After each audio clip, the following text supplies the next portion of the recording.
मसीह में मेरे प्रिय भाइयों और बहनों, इस संध्या काल में आज हम परमेश्वर के वचन से जिस विषय के ऊपर अपना ध्यान केंद्रित करेंगे वो है अन्य भाषा। और हम इस विषय के ऊपर परमेश्वर के वचन से भी पढ़ेंगे। और मेरे साथ आप निकालें प्रेरितों का दूसरा अध्याय, उसका 1 से और 13 पद तक। प्रेरितों के काम दूसरा अध्याय, उसका 1 से और 13 पद तक हम पढ़ेंगे। जब पेंतेकोस्त का दिन आया तो वे सब एक जगह इकट्ठा थे। एकाएक आकाश से बड़ी आंधी की सी सनसनाहट का शब्द हुआ और उससे सारा घर जहाँ वे बैठे थे गूंज गया, और उन्हें आग की सी जीभें फटती हुई दिखाई दीं और उनमें से हर एक पर आ ठहरी। वे सब पवित्र आत्मा से भर गए और जिस प्रकार आत्मा ने उन्हें बोलने की सामर्थ्य दी वे अन्य अन्य भाषा बोलने लगे। आकाश के नीचे की हर एक जाति में से भक्त यहूदी यरूशलेम में रह रहे थे। जब ये शब्द हुआ तो भीड़ लग गई और लोग घबरा गए, क्योंकि हर एक को यही सुनाई देता था कि ये मेरी ही भाषा में बोल रहे हैं। वे सब चकित और अचंभित होकर कहने लगे, देखो ये जो बोल रहे हैं क्या सब गलीली नहीं हैं? तो फिर क्यों हम में से हर एक अपनी अपनी जन्मभूमि की भाषा सुनता है? हम जो पार्थी और भेदी और अलामी और मेसोपोटामिया और यहूदिया और कप्पदूकिया और पुन्तुस और आसिया और फ्रूगिया, पंफूलिया और मिस्र और लीबिया देश जो कुरेने के आसपास है, इन सब देशों के रहने वाले और रोमी प्रवासी अर्थात यहूदी और यहूदी मत धारण करने वाले क्रेती और अरबी भी हैं, परंतु अपनी अपनी भाषा में उनसे परमेश्वर के बड़े बड़े कामों की चर्चा सुनते हैं। और वे सब चकित हुए और घबरा कर एक दूसरे से कहने लगे, ये क्या हो रहा है? परंतु दूसरों ने ठट्ठा करके कहा, वे सब तो नई मदिरा के नशे में चूर हैं। ये परमेश्वर का वचन है और इसके पढ़े और सुने जाने पर प्रभु हम सबको आशीष दे। आमीन। आइए हम प्रार्थना करें। हमारे जीवित महान और अत्यंत दयालु स्वर्गीय पिता, आपका धन्यवाद देते हैं कि इस संध्या काल को प्रभु हम उस विशेष अध्याय के ऊपर, विशेष वचन के ऊपर अपना ध्यान केंद्रित करना चाहते हैं जो अन्य भाषा से संबंधित है। और इस विषय के ऊपर प्रभु हम पवित्र आत्मा की अगुवाई चाहते हैं।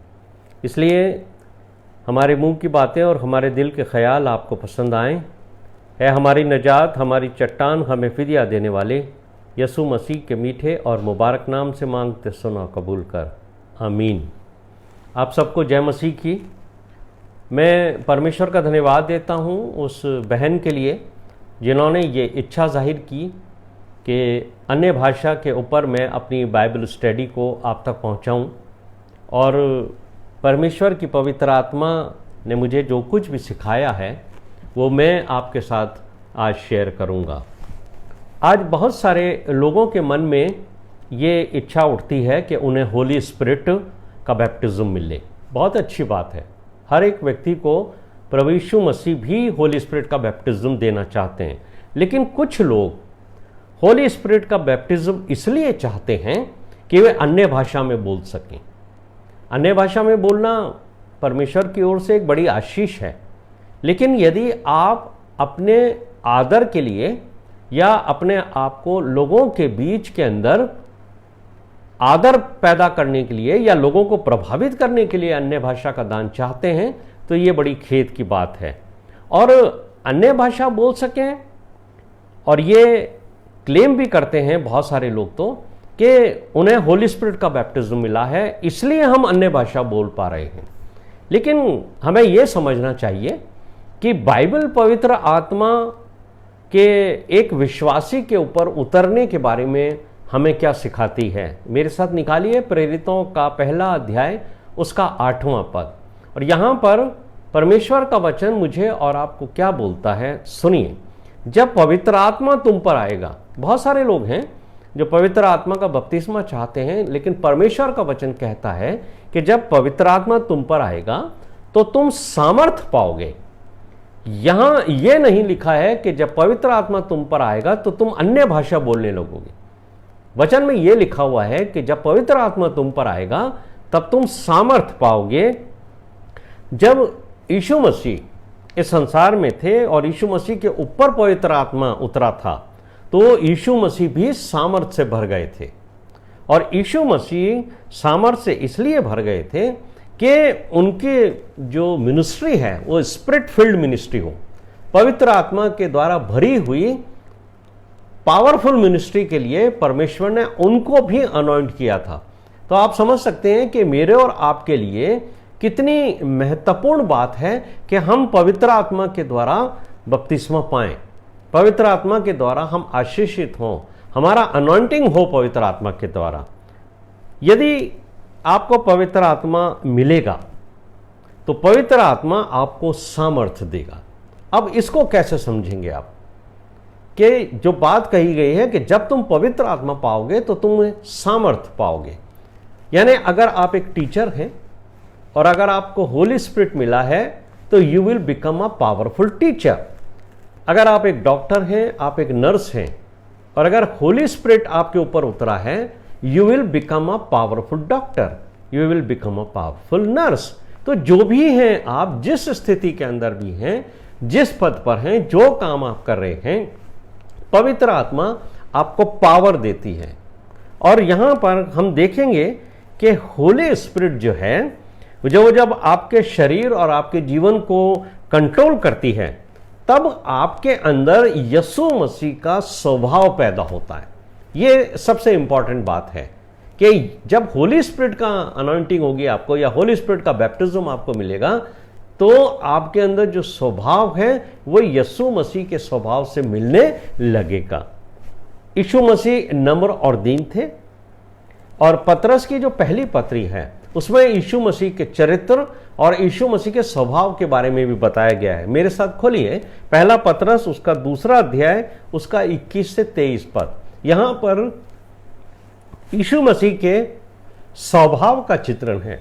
क्या लिखा हुआ है? यीशु मसीह हमें एक आदर्श दे गए हैं ताकि हम उनके पदों चिन्हों पर चलें।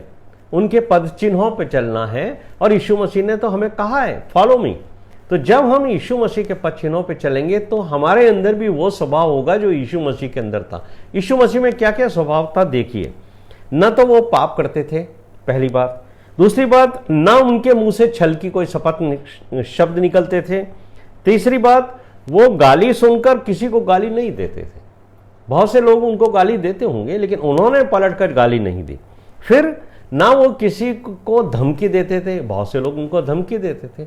बहुत से लोग उनके विपरीत बहुत सारी बातें करते थे। लेकिन यीशु मसीह का जो स्वभाव था वो वैसा स्वभाव नहीं था जो एक साधारण मनुष्य का होता है। तो यदि हम ये कहते हैं कि हमें पवित्र आत्मा मिल गया है, तो हमें अपने आप को जांचना चाहिए कि क्या हम भी यीशु मसीह की तरह लोगों के साथ व्यवहार करते हैं या नहीं करते हैं। यदि हमारे मुंह से छल की बातें निकल रही हैं, दूसरों की बुराई निकल रही हैं, हमारे मुंह से अभद्र भाषा निकल रही है, हमारे मुंह से गालियां निकल रही हैं, तो हमें जांचना चाहिए कि हमारे अंदर किसकी आत्मा है। क्योंकि पवित्र आत्मा तो ऐसा व्यवहार करती नहीं है, क्योंकि पवित्र आत्मा के पाए हुए लोग पवित्र आत्मा के द्वारा चलते भी हैं, पवित्र आत्मा के द्वारा गाइड होते हैं, और पवित्र आत्मा जिसके शरीर को कंट्रोल करती है उसका स्वभाव ऐसा नहीं होता है। यहां पर हम देखेंगे कि पवित्र आत्मा जब आपके ऊपर उतरता है तो वो आपको पवित्र करता है। सबसे जो बड़ी बात है कि होली स्पिरिट जब आपके ऊपर आएगी तो वो आपको होली बनाएगी, और अगर आपको इविल स्पिरिट आपके ऊपर आएगी तो वो आपको इविल बनाएगी। ये बिल्कुल साधारण और सिंपल सी बात हैगी। तो हम यहां पर देखते हैं कि यदि आप किसी को अन्य भाषा बोलते हुए सुनते हैं और फिर उसी व्यक्ति के मुंह से आप तरह तरह की भाषाएं सुनते हैं, अभद्र भाषाएं सुनते हैं, अगर उनके मुंह से किसी तरह के गलत बात सुनते हैं, बुराइयां सुनते हैं, अगर उस व्यक्ति के मुंह से आप गालियां सुनते हैं, तो आपको मालूम होना चाहिए कि उस व्यक्ति के ऊपर किसकी आत्मा है, कौन सी आत्मा उसके ऊपर है। पवित्र आत्मा पाया हुआ जो व्यक्ति होता है, उसके अंदर की एक पहचान और है कि उसको जो है वो धन से, प्रॉपर्टी से प्रेम नहीं होता है, वो अपने धन से भी प्रेम नहीं करता, बल्कि उसके मन के अंदर यीशु मसीह की दया का स्वभाव होता है और वो दया भी करता है और साथ साथ अपना धन भी लोगों के लिए प्रति खर्च करने में नहीं हिचकता। तो जो व्यक्ति धन से बहुत प्रेम करता है वो व्यक्ति पवित्र आत्मा से भरा हुआ नहीं, क्योंकि जो व्यक्ति पवित्र आत्मा से भरा हुआ है उसके मन में दया भी होगी और उस व्यक्ति के मन के अंदर अपने धन का लगाव नहीं होगा।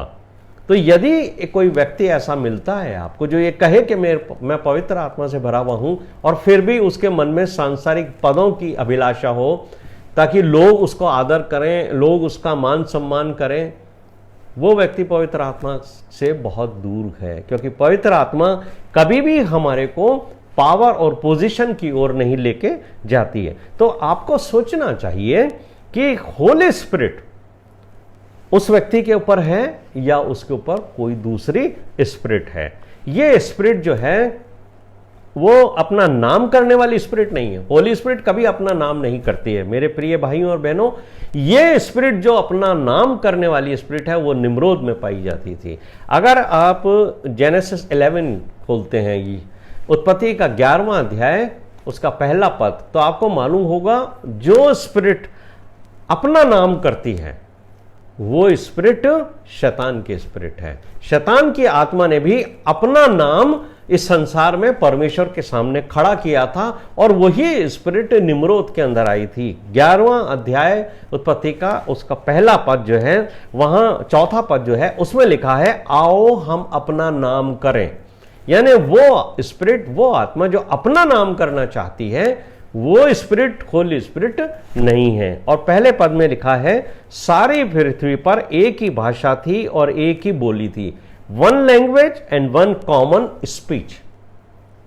एक भाषा एक बोली, one language and one common speech.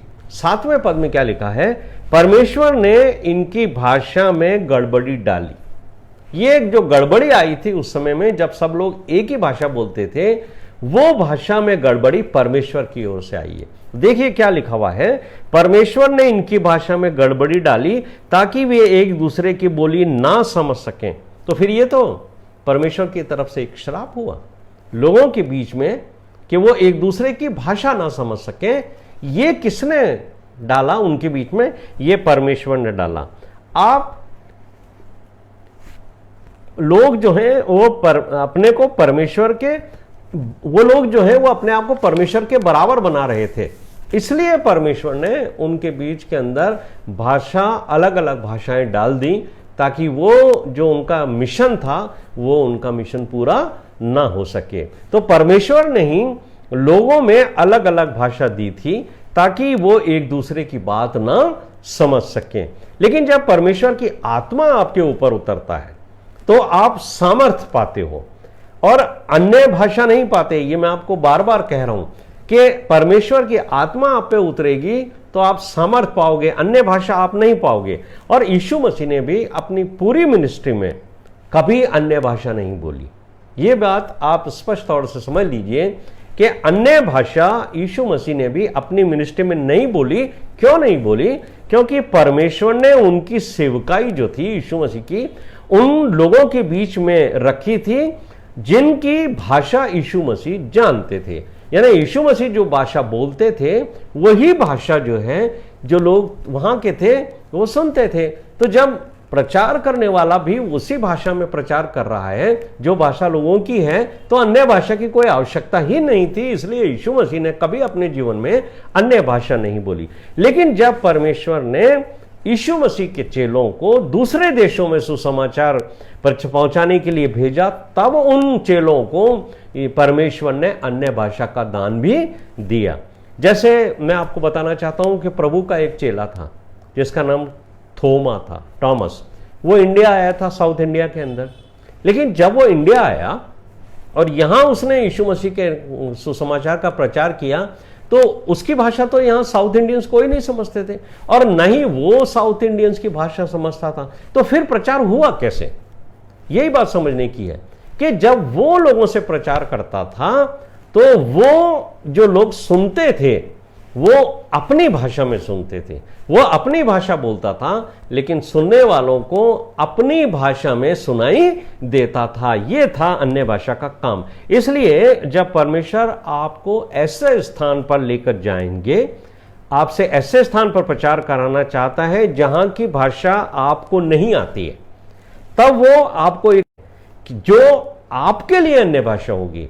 मैं आपको उदाहरण के तौर पे बताना चाहता हूं कि जो भाषा में वो भाषा जो है आपको नहीं आती है कि मान लीजिए आपको परमेश्वर रशिया लेके गया और आपको रशियन लैंग्वेज नहीं आती है, लेकिन आपको रशियन लोगों के बीच में प्रचार करना है।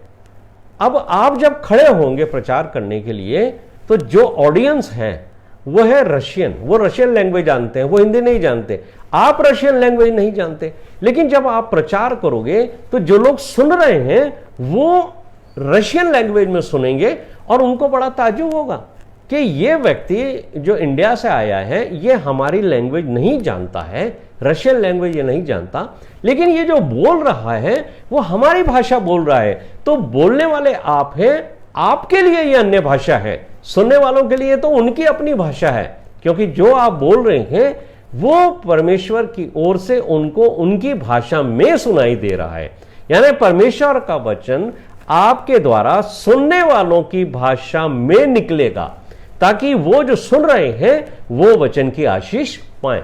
यही है वो भेद जो आपको समझना चाहिए कि अन्य भाषा का भेद क्या है। उन्हें ताज्जुब होगा कि बोलने वाला हमारी भाषा नहीं जानता, लेकिन ये जो बोल रहा है वो हमारी भाषा बोल रहा है। तो ये क्या बात है?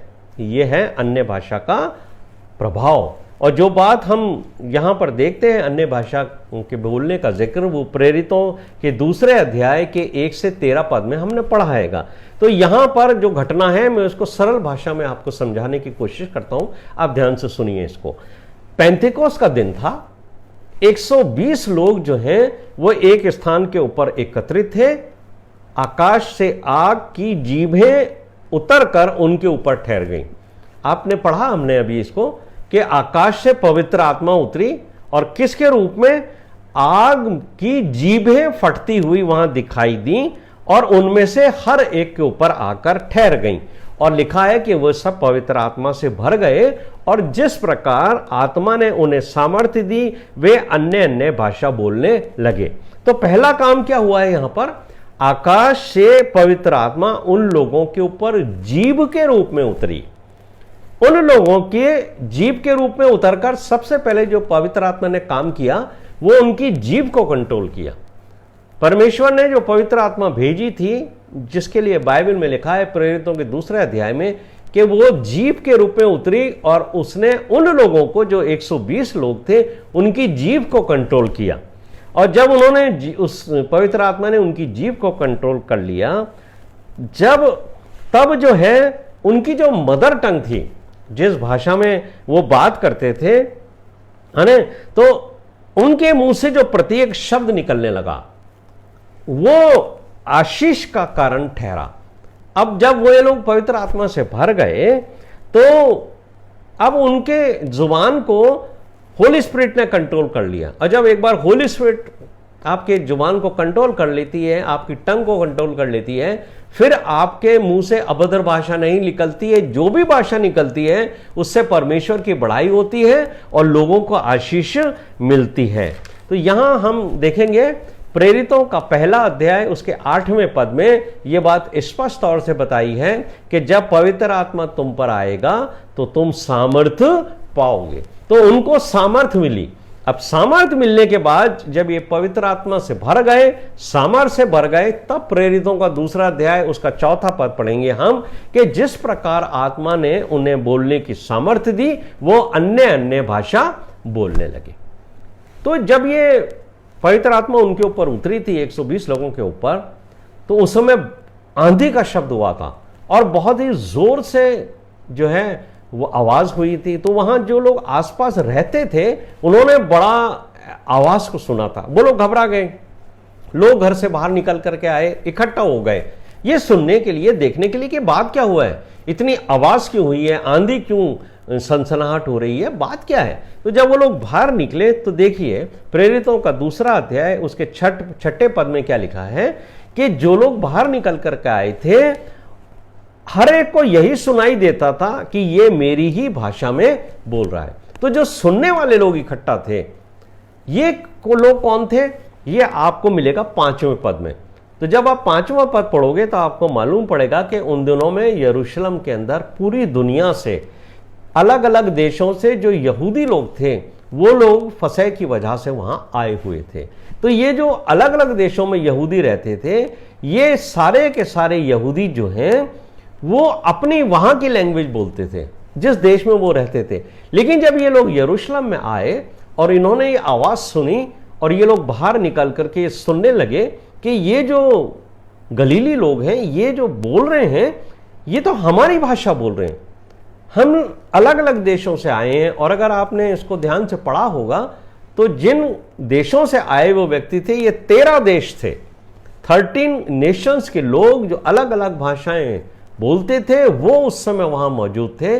और जब उन्होंने आकर के इनके मुंह से वचन सुनना शुरू किया कि ये लोग बोल क्या रहे हैं तब उनको मालूम हुआ कि ये हमारी भाषा बोल रहे हैं। यहां पर यही लिखा है कि जब इन सब लोगों ने इन चेलों को जिन्हें पवित्र आत्मा मिली थी बोलते सुना तो सब लोगों को लोग चकित हो गए क्योंकि जो लोग सुन रहे थे वो उनकी जन्मभूमि की भाषा में ही सुन रहे थे। और क्या सुन रहे थे ये 11वें पद में लिखा हुआ है। 11वें पद में लिखा है परमेश्वर के बड़े बड़े कामों की चर्चा वो लोग सुन रहे थे। यानी अलग अलग देशों से करीब 13 देशों से लोग वहां आए हुए थे जो अलग अलग लैंग्वेजेस बोलते थे। लेकिन जब पवित्र आत्मा इन चेलों के ऊपर उतरा, इन 120 लोगों पे उतरा तो ये परमेश्वर के बड़े बड़े कामों की चर्चा कर रहे थे और ये सुनने वालों की लैंग्वेज के अंदर बोल रहे थे। यहां जो ध्यान देने वाली बात है कि सुनने वालों को उनकी भाषा में सुनाई दे रहा था। तो ये सिर्फ 2-4 शब्द नहीं बोल रहे थे जैसे आजकल लोग जो हैं जिनको लगता है कि हमारे को अंदर पवित्र आत्मा आ गई है और जो अन्य भाषा बोलते हैं 2-4-5 शब्द बोलते हैं, ये नहीं, वो पूरी लैंग्वेज बोल रहे थे। और क्या लिखा है परमेश्वर के बड़े बड़े कामों की चर्चा विस्तार से कर रहे थे। यानी उन्होंने हो सकता है आधा घंटा, 1 घंटा, 45 मिनट परमेश्वर के द्वारा जो आश्चर्यजनक घटनाएं उस जगह हुई थी उनकी चर्चा की, लेकिन सुनने वाले अपनी भाषा में वहां सुन रहे हैं। अब आप कैसे जानोगे कि यदि कोई प्रचारक आपके बीच में आता है तो वो ये कहता है कि मुझे अन्य भाषा बोलने का वरदान है? तो जब बोलने वाला प्रचारक या पास्टर या कोई भाई और बहन वो भाषा बोलेगा जो उसकी अपनी भाषा नहीं है। अगर कोई व्यक्ति आके आपसे कहता है मुझे परमेश्वर ने अन्य भाषा बोलने का वरदान दिया है, तो उसकी वो भाषा नहीं है जो वो बोलेगा, लेकिन सुनने वाले की भाषा है। ये आपको समझ लेना चाहिए। यदि कोई भी व्यक्ति आता है, मान लीजिए मैं एग्जांपल फिर देता हूं आपको, एक व्यक्ति अफ्रीका से आ गया और वो तो हिंदी नहीं जानता है, तो जब वो बोलेगा तो आप हिंदी में सुनोगे। वो भले ही अपनी लैंग्वेज में बोल रहा हो लेकिन आपको हिंदी में सुनाई देगा। तो उसके मुंह से जो हिंदी के शब्द निकल रहे हैं ये उस अफ्रीकन व्यक्ति के लिए अन्य भाषा ठहरी, लेकिन आपके लिए ये आपकी अपनी भाषा है। तो उसके मुंह से जब आप जो है अपनी भाषा में सुनेंगे परमेश्वर का वचन, तब आप जो हैं वो आशीषित होंगे। यही बात प्रेरितों के 2 अध्याय के 7वें और 11वें पद में लिखा है कि बोलने वाला अपनी भाषा में नहीं बोलता, पर जब वो बोलेगा तो आप अपनी भाषा में सुनोगे। मैं बार बार क्यों इसके ऊपर स्ट्रेस दे रहा हूं, ताकि आप ये जान लो कि जो व्यक्ति बोल रहा है वो आपकी भाषा में बोलेगा, लेकिन वो जो बोल रहा है वो आपकी भाषा पहले से नहीं जानता, उसकी अपनी कोई लैंग्वेज है। इसी बात का है ना। इसी बात का फायदा उठाकर शैतान ने बहुत सारे लोगों के अंदर एक धोखा देने वाली आत्मा को भेज दिया है।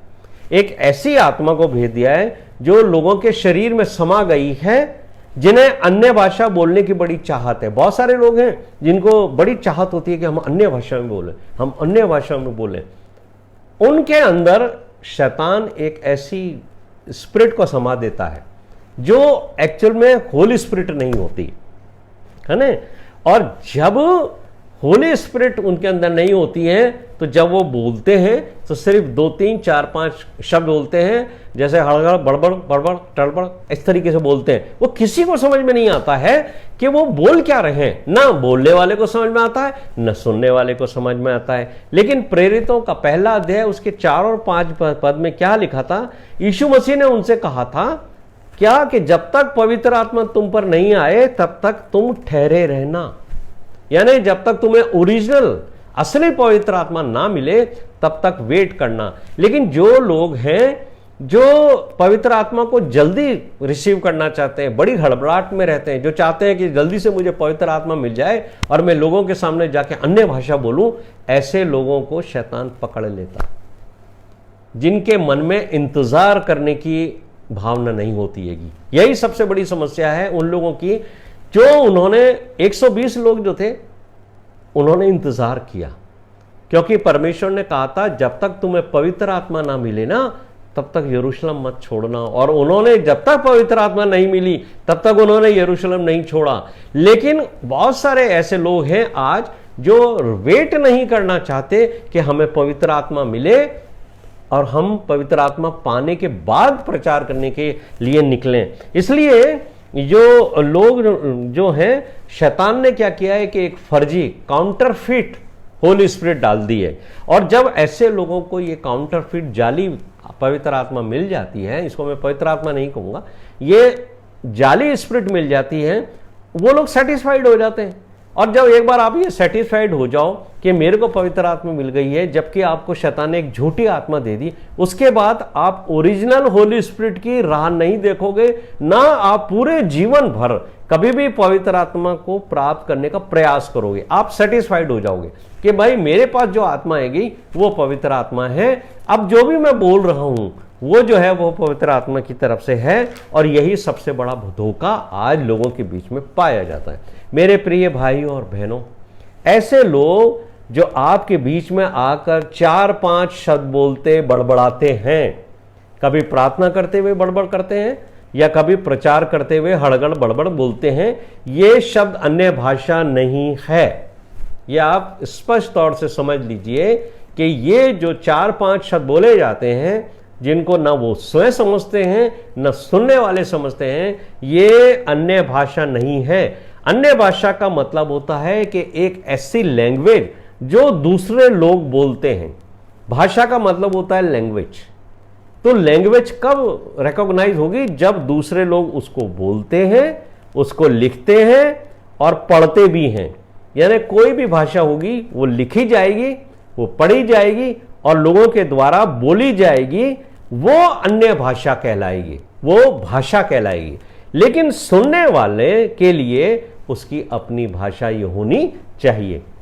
यदि हिंदी बोलने वाला कोई प्रचारक है, अब एक बात और सुनिए, हिंदी बोलने वाला प्रचारक हिंदी बोलने वाले लोगों के बीच में आके प्रचार करता है, तो बोलने वाला भी हिंदी बोल रहा है, सुनने वाले भी हिंदी बोल रहे हैं, फिर वहां अन्य भाषा की कहां जरूरत होगी? वहां अन्य भाषा की कहां जरूरत है? आप सीधी सादी भाषा में हिंदी में प्रचार कर सकते हो। आप यीशु मसीह का उदाहरण लीजिए ना। यीशु मसीह ने हमेशा उन लोगों के बीच में जाकर प्रचार किया जो उसकी लैंग्वेज समझते थे और यीशु मसीह उनकी लैंग्वेज समझते थे। इसलिए यीशु मसीह ने कभी अन्य भाषा नहीं बोली। तो जब आप हिंदी बोल सकते हो या आप मान लीजिए इंग्लिश बोलते हो और इंग्लिश लोगों के बीच में आप प्रीच कर रहे हो, तो आपको अदर लैंग्वेज की जरूरत ही नहीं है। जब आप हिंदी बोल सकते हो और हिंदी लोगों के बीच में प्रचार कर रहे हो, तो अन्य भाषा की जरूरत कहां पड़ती है? उन व्यक्तियों को जो अपने आप को दिखाना चाहते हैं, जो अपने आप को लोगों के बीच में प्रभावित करना चाहते हैं, वो इस तरीके की कुछ 2-4-5 शब्द बोलते हैं। बाकी तो वो लोग हिंदी में बोलते रहते हैं या इंग्लिश में बोलते रहते हैं। लेकिन पौलुस क्या कहते हैं? पौलुस अन्य भाषा के बारे में क्या हमारे को मार्गदर्शन देते हैं? पहला कुरिन्थियों 14वां अध्याय उसके दूसरे पद में लिखा है, जो अन्य भाषा में बातें करता है। पौलुस ने बहुत अच्छे से इसको एक्सप्लेन किया है। यह बात अलग है कि हम उसको समझ नहीं पाते। पौलुस कहते हैं कि जो अन्य भाषा में बात करता है वो मनुष्य से नहीं परंतु परमेश्वर से बात करता है। और चौथे पद में, पहला कुरिन्थियों 14वां अध्याय उसके चौथे पद में पौलुस कहते हैं, जो अन्य भाषा बोलता है वो स्वयं की उन्नति करता है, क्योंकि इससे कलीसिया की कोई आत्मिक उन्नति नहीं होती। कलीसिया को तो समझ में नहीं आता कि आप क्या बोल रहे हो, तो उसकी आत्मिक उन्नति क्या होगी। तो परमेश्वर कभी भी जब अपने लोगों से बात करता है तो ऐसी भाषा कभी नहीं बोलता जिससे लोगों की आत्मिक उन्नति ना हो। उन्हें कुछ समझ में नहीं आए तो उनकी आत्मिक उन्नति होएगी कैसे। और 11वें पद के अंदर क्या लिखा है, पहला कुरिन्थियों 14वां अध्याय उसके 11वें पद में, भाषा का अनुवाद होना चाहिए। अगर आपको हिंदी नहीं आती है तो कोई व्यक्ति उसको ट्रांसलेट करे हिंदी के अंदर, जो लैंग्वेज आप बोल रहे हो। यदि बोलने वाला और सुनने वाला उसका अर्थ ना समझ सके तो उससे कलीसिया की आत्मिक उन्नति नहीं होती है। यह बात पौलुस ने हमें स्पष्ट तौर से बताई। परमेश्वर कोई ऐसा कार्य नहीं करता जिससे कलीसिया की आत्मिक उन्नति ही ना हो। ऐसा कोई काम नहीं करता परमेश्वर कि जिससे कलीसिया की आत्मिक उन्नति ना हो। इसलिए पौलुस जो है पहला कुरिन्थियों 14वें अध्याय के 18 और 19 पद में ये कहते हैं कि मैं तुम सबसे अधिक अन्य भाषाएं जानता हूं, परंतु कलीसिया में अन्य भाषा बोलने की जरूरत नहीं है, क्योंकि इससे कलीसिया की आत्मिक उन्नति नहीं होती है। पौलुस ने स्पष्ट तौर से कहा कि मैं तो 10,000 अन्य शब्द अन्य भाषा में बोल सकता हूं, मैं तो 10,000 ऐसी बातें अन्य भाषा में कर सकता हूं, लेकिन उससे तुम्हें कोई फायदा नहीं होगा। इसलिए मैं सोचता हूं कि मैं 5 बातें तुम्हारी भाषा में बोलूं ताकि तुम्हारे आत्मिक उन्नति हो। तो जब परमेश्वर आपको अन्य भाषा देते हैं तो वो एकांत में परमेश्वर से बातें करने के लिए होते हैं। परमेश्वर जब आपको किसी व्यक्ति को अन्य भाषा देंगे तो वो एकांत में आपके और परमेश्वर के बीच में जो भाषा बोली जाएगी वो भाषा होगी, और उसके लिए आपको अपने अलग कमरे में जाना है, अपने आप को बंद करना है और अकेले में आपको जो है वो अन्य भाषा में प्रार्थना करनी चाहिए। आपको अन्य भाषा में प्रार्थना करने के लिए पब्लिक की जरूरत नहीं है। आप अकेले कमरे में जाइए। आपको परमेश्वर ने अन्य भाषा दी है, इसलिए दी है ताकि आप आत्मा में भरकर परमेश्वर से प्रार्थना करो। रोमियो का 8वां अध्याय उसके 26वें पद के अंदर लिखा है, क्योंकि हम नहीं जानते कि प्रार्थना किस रीति से करनी चाहिए।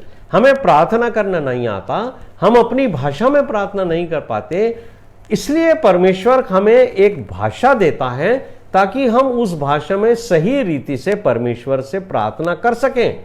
इसलिए हमें जो परमेश्वर पवित्र आत्मा की भाषा देगा, तो जब हम उस आत्मा में भर के बोलेंगे तब हम क्या करेंगे, आहें भर भर के आत्मा हमें सिखाएगा कि हमें किस तरीके से परमेश्वर से प्रार्थना करनी चाहिए। यही बात लिखा है कि पवित्र आत्मा जब हमें प्रार्थना करना सिखाता है तो हमें आहें भर भर कर हमारे लिए वो विनती भी करता है, क्योंकि हम नहीं जानते कि हमें प्रार्थना किस लिए करनी चाहिए, कैसे करनी चाहिए।